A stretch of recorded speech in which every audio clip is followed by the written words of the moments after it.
I've been fucking hoes and popping pillies, man, I feel just like a rock star. All my brothers got that gas and they always be smoking like a rock star. Fucking with me.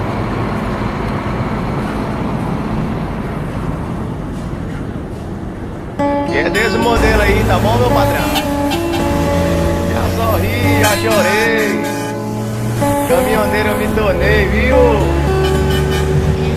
Meu pai queria doutor, minha mãe queria engenheiro, mas a força da bomba injetora que batia no lugar do coração dizia que era pra ser caminhoneiro, era pra correr sentado com o joelho dobrado, caminhão arqueado, vidro fechado, retrovisor regulado, e o coria comendo, o cargueiro correspondendo.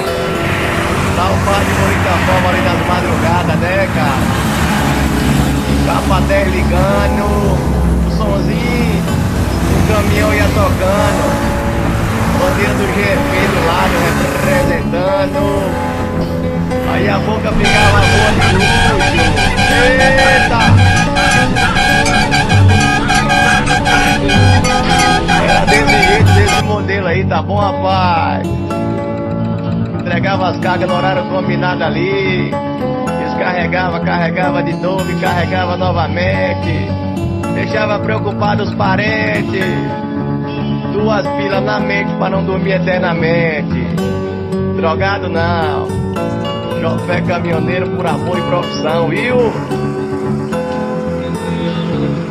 Com certeza aí, é nós aí, transportando o progresso desse país, sendo humilhado, pisado, chicoteado, mas com certeza pelas crianças ali, né, sendo admirado.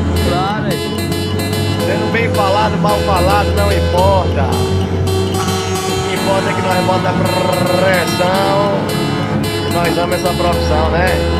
Fala comigo aí, ó, chofé de caminhão. Tudo, irmão?